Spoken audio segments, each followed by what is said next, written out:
আন্তর্জাতিক অঙ্গনের দুপুরে তাজা আপডেট সংবাদ প্রথমেই জানিয়ে দেব, যে কোনো মুহূর্তে ইসরায়েলের সঙ্গে যুদ্ধ শুরু হতে পারে ইরানের ঘোষণা।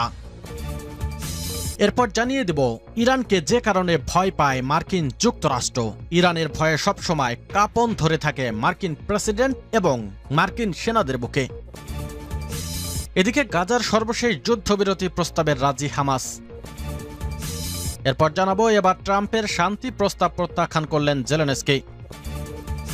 এবং সর্বশেষ জানিয়ে দেব, ট্রাম্প পুতিন বৈঠকের পর আলাস্কায় যুদ্ধ অনুশীলন করতে সেনা পাঠাচ্ছে ভারত। এতক্ষণ শুনছিলেন সংবাদ শিরোনাম, এখন বিস্তারিত। অনুরোধ থাকবে ভিডিওটিতে একটি লাইক দিন, কমেন্টস করে জানিয়ে দিন আপনি কোন জেলা থেকে বা কোথা থেকে এই সংবাদটি শুনছেন। যেকোনো মুহূর্তে ইসরায়েলের সঙ্গে যুদ্ধ শুরু হতে পারে ইরানের। ইসরায়েলের সঙ্গে যুদ্ধ যেকোনো মুহূর্তে আবার শুরু হতে পারে বলে মন্তব্য করেছেন ইরানের প্রথম ভাইস প্রেসিডেন্ট মোহাম্মদ রেজা আরেফ। তিনি বলেছেন, ইসরায়েলের হামলা মোকাবিলার জন্য ইরানকে সবসময় প্রস্তুত থাকতে হবে, কারণ ইসরায়েল ও ইরানের মধ্যে কোনো যুদ্ধবিরতি চুক্তি হয়নি। বর্তমানে যা চলছে তা সাময়িক যুদ্ধবিরতি। আজ সোমবার এসব কথা বলেন রেজা আরেফ। গত জুন মাসে টানা 12 দিন ধরে পাল্টাপাল্টি হামলা চালায় ইসরায়েল ও ইরান। ইসরায়েলের হামলায় ইরানের পরমাণু স্থাপনা, সামরিক স্থাপনা ও বেসামরিক এলাকা ক্ষতিগ্রস্ত হয়। নিহত হন পরমাণু বিজ্ঞানী ও সামরিক কর্মকর্তা সহ হাজারের বেশি মানুষ। পরে মার্কিন প্রেসিডেন্ট ডোনাল্ড ট্রাম্পের মধ্যস্থতায় দুই দেশ সংঘাত বন্ধ করে। প্রতিবেশী দেশ ইসরায়েলের সঙ্গে সংঘাত আবার শুরুর আশঙ্কার কথা বলেছেন ইরানের সর্বোচ্চ নেতা আয়াতুল্লাহ আলী খামেনির সামরিক উপদেষ্টা ইয়াহিয়া রহিম সাফাভিও। গতকাল রোববার ইরানের সংবাদ মাধ্যমগুলোকে তিনি বলেন, সবচেয়ে খারাপ পরিস্থিতির জন্য পরিকল্পনা প্রস্তুত করছে তার দেশ।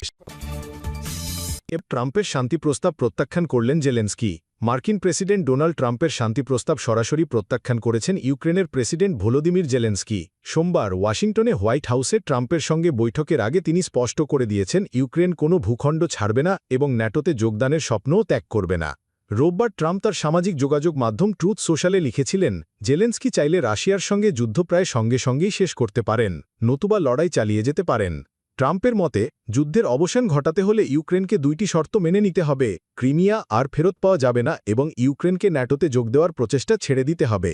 কিন্তু পোস্ট প্রকাশের মাত্র 1.5 ঘণ্টা পরই জেলেনস্কি এক্স টুইটারে জবাব দিয়ে জানান, যুদ্ধ শেষ করার দায় ইউক্রেনের নয় বরং রাশিয়ার। তিনি লিখেছেন, রাশিয়াই এই যুদ্ধ শুরু করেছে, তাই রাশিয়াকেই যুদ্ধ শেষ করতে হবে। আমি আশা করি আমেরিকা ও ইউরোপীয় বন্ধুদের সঙ্গে আমাদের যৌথ শক্তি রাশিয়াকে প্রকৃত শান্তিতে বাধ্য করবে। জেলেনস্কি আরও বলেন, আমি নিশ্চিত আমরা ইউক্রেনকে রক্ষা করতে পারব। ক্রিমিয়া কখনোই ছেড়ে দেওয়া উচিত ছিল না, যেমন 2022 সালের পরও ইউক্রেনিয়ানরা কিয়েভ, ওডেসা কিংবা খার্কিভ ছাড়েনি। 2014 সালে গণভোটের পর ক্রিমিয়াকে রাশিয়া আনুষ্ঠানিকভাবে নিজেদের সঙ্গে যুক্ত করে। মস্কো দাবি করে, উপদ্বীপের বিপুল সংখ্যক জনগণ রাশিয়ার সঙ্গে যুক্ত হওয়ার পক্ষে ভোট দিয়েছিল। অন্যদিকে কিয়েভ তখন পূর্বাঞ্চলে নিজেদের জনগণের বিরুদ্ধে যুদ্ধ শুরু করেছিল বলে অভিযোগ করে রাশিয়া। যদিও কোনো ছাড় দিতে রাজি নন, তবু ট্রাম্পের হোয়াইট হাউস আমন্ত্রণের জন্য কৃতজ্ঞতা জানান জেলেনস্কি। তিনি বলেন, আমাদের উভয়ের মধ্যেই এই যুদ্ধ দ্রুত এবং স্থায়ীভাবে শেষ করার দৃঢ় ইচ্ছা রয়েছে। গাজার সর্বশেষ যুদ্ধবিরতি প্রস্তাবে রাজি হামাস। গাজায় রক্তক্ষয়ী যুদ্ধ ও দীর্ঘদিনের অচলাবস্থার পর অবশেষে নতুন করে আলোচনার আভাস মিলেছে। হামাস জানিয়েছে, তারা আঞ্চলিক মধ্যস্থতাকারীদের সর্বশেষ যুদ্ধবিরতি ও জিম্মি মুক্তি প্রস্তাবে সম্মতি দিয়েছে। বিষয়টি বিবিসিকে নিশ্চিত করেছে সংগঠনটির এক সূত্র। ফিলিস্তিনি এক কর্মকর্তার বরাত দিয়ে বিবিসি জানিয়েছে, মিশর ও কাতারের উদ্যোগে যে প্রস্তাব আনা হয়েছে তা যুক্তরাষ্ট্রের বিশেষ দূত স্টিভ উইটকফের প্রস্তাব করা কাঠামোর ওপর ভিত্তি করে তৈরি। প্রস্তাব অনুযায়ী 60 দিনের অস্থায়ী যুদ্ধবিরতির মধ্যে হামাস 2 ধাপে তাদের হাতে থাকা প্রায় অর্ধেক ইসরায়েলি জিম্মি মুক্তি দেবে।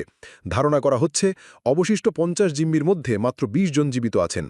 এই সময়ের মধ্যে স্থায়ী যুদ্ধবিরতি ও গাজা থেকে ইসরায়েলি সেনা প্রত্যাহারের বিষয়ে আলোচনার অগ্রগতি হবে বলে আশা করা হচ্ছে।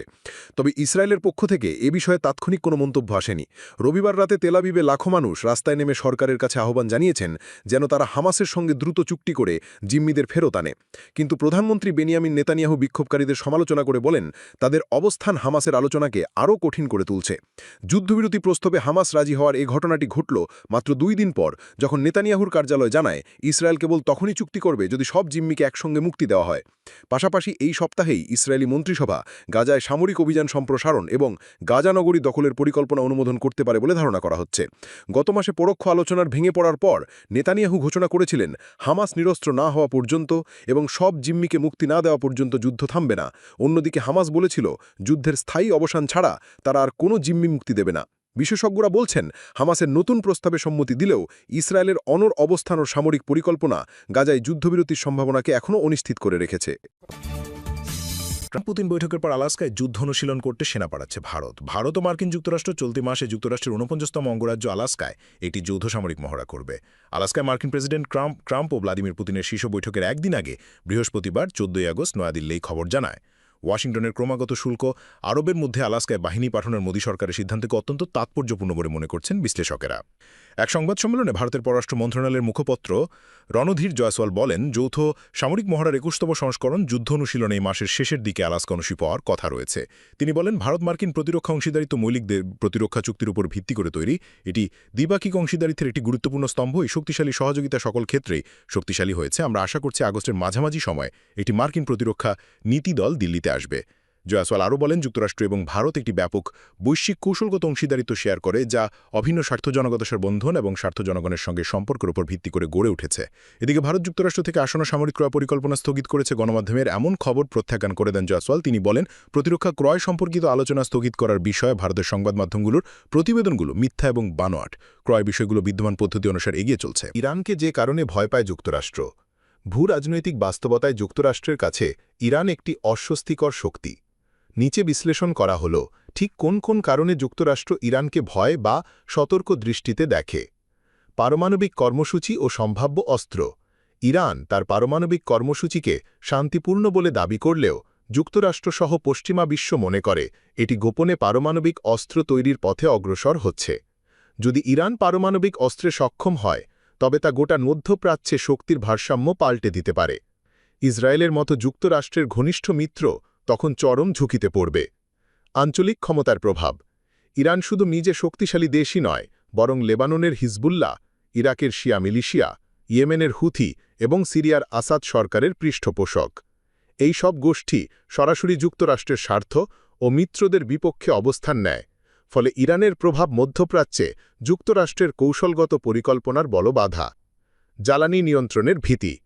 ইরান হরমুজ প্রণালীর গুরুত্বপূর্ণ দখলে রয়েছে, যেখান দিয়ে বিশ্বে সরবরাহ হওয়া তেলের ১/৩ পরিবাহিত হয়। কোনো যুদ্ধ বা উত্তেজনায় ইরান এই প্রণালী বন্ধ করে দিতে পারে, যা বিশ্ব বাজারে জ্বালানি সংকট তৈরি করবে। এই আশঙ্কা যুক্তরাষ্ট্রের জন্য কৌশলগত দুশ্চিন্তা। আন্তর্জাতিক নিষেধাজ্ঞা সত্ত্বেও টিকে থাকা সক্ষমতা।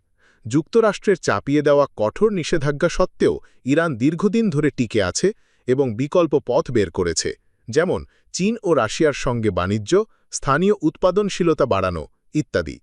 এই অব্যাহত প্রতিরোধ যুক্তরাষ্ট্রের চাপের কূটনীতিকে চ্যালেঞ্জ করে। ইরানের ১৯৭৯ সালের ইসলামী বিপ্লবের পর থেকে দেশটি অ্যান্টি ওয়েস্টার্ন মতবাদ প্রচার করে, বিশেষ করে যুক্তরাষ্ট্রকে শয়তান আখ্যায়িত করে। এই মতবাদ শুধু ইরানের অভ্যন্তরেই নয়, বিশ্বব্যাপী মার্কিন বিরোধী গোষ্ঠীগুলোকে প্রেরণা দেয়। সাইবার ও আন্ডারগ্রাউন্ড যুদ্ধ ক্ষমতা। ইরান শুধু সামরিক বা পারমাণবিক নয়, বরং সাইবার আক্রমণের দিক থেকেও শক্তিশালী হয়ে উঠছে। তারা বহুবার মার্কিন অবকাঠামো ও ইসরায়েলি সিস্টেমে সাইবার হানা দিয়েছে বলে অভিযোগ রয়েছে। যুক্তরাষ্ট্রের মিত্রদের হুমকি। ইসরায়েল, সৌদি আরব, সংযুক্ত আরব আমিরাত সহ যুক্তরাষ্ট্র ঘনিষ্ঠ এইসব রাষ্ট্রের সঙ্গে ইরানের বৈরিতা প্রকট। এই বৈরিতা নতুন যুদ্ধের জন্ম দিতে পারে, যেটির মধ্যেই যুক্তরাষ্ট্র জড়াতে বাধ্য হতে পারে। ইরান একটি পরাশক্তি না হলেও তার কৌশলগত অবস্থান, আঞ্চলিক প্রভাব, পারমাণবিক সক্ষমতা ও আদর্শিক অবস্থান যুক্তরাষ্ট্রের জন্য একটি ক্রমাগত উদ্বেগের বিষয়। এটি যুক্তরাষ্ট্রের ভূ-কৌশলগত পরিকল্পনা, মিত্র নীতিমালা এবং বৈশ্বিক নেতৃত্বের জন্য বড় চ্যালেঞ্জ।